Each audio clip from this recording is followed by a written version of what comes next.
Hi, my name is Jenny from Jenny Wren Designs, and today we're going to learn how to make this beautiful kokedama. The great thing is that you can use these techniques to create other projects. So you can make a moss ball, or you can even make a succulent sphere. So what are we waiting for? Let's get started.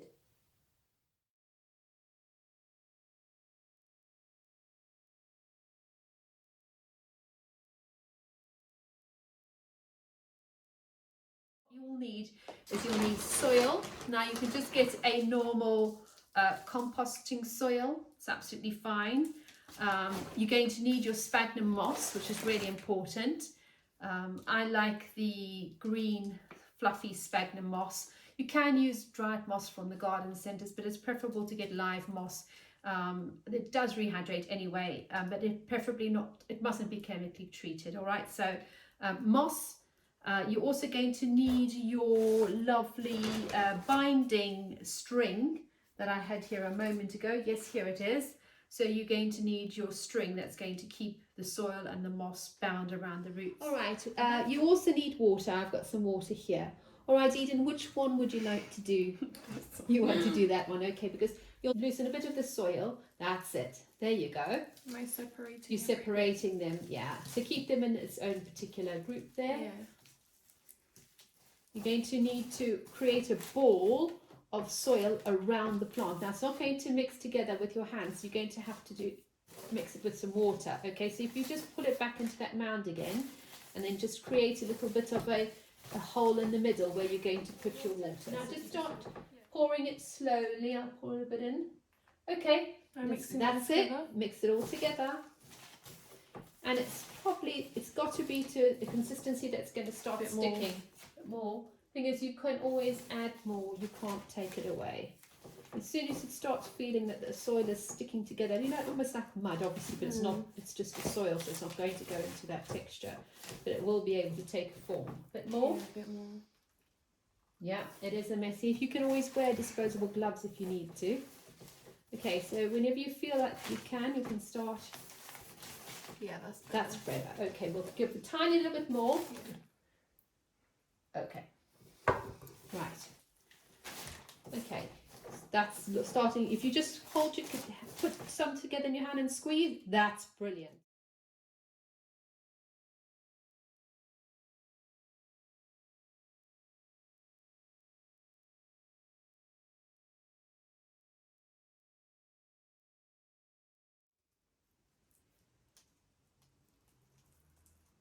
If you need to have a bit more soil, then by all means, a bit more water. We can always add some. Needs a bit more water. Okay. This is the messy part, but it's well worth it. Probably a little bit of more soil. Yeah, just build it up. The most important thing is just to keep going, mold it in your hands, keep the shape going, have your water if you feel like you need to add a little bit. It's what I mean, you can't really measure this out. It's more of a feel, which is really important because you need to sort of feel the texture, and it's very, very straightforward really. So that's all you're doing now is adding the soil. So it's got its, yeah, that's looking fantastic. Well done. Okay. So get a nice big piece of sphagnum moss, and then you're going to wrap it around the base. Does that make sense? So take that. You can sort of pop it around the base. Beautiful. And then just wrap it. Lovely. And then just keep on doing that. Take some more sphagnum moss, and that's a really lovely piece there, sort of around the sides if you want to. Nice. And when you feel like you've it's so cute. It's cute, isn't it? It's so lovely. Now squeeze it around the top because you've got it. So what we're going to do is you're going to start binding it with the string. There's no hard and fast rule the way to do this, but it makes sense to sort of go around once in one direction and then go around the opposite direction to start making a frame, and then continually binding it until you feel happy. So yeah, if you take your thumb around, that's it. Just be careful, you've got the leaf there. Just want to get it. So yeah, get it so that the sphagnum. And after it's on, then I can start moving it.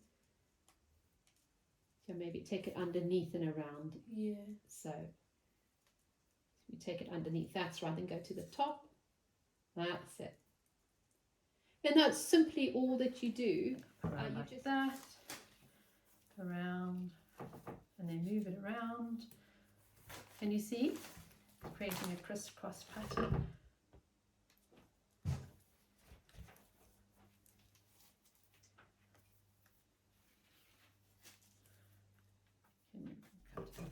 Hi guys, these are just a few ideas on how to style your Kokedama.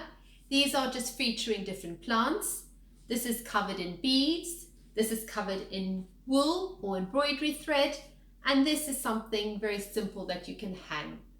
So however you'd like to style it, you just have fun. Finally, how to water your Kokedama. Fill a bowl with water, submerge for 5 to 10 minutes, drain and display. I hope you have enjoyed the tutorial. Thank you so much for watching and hope to see you again soon.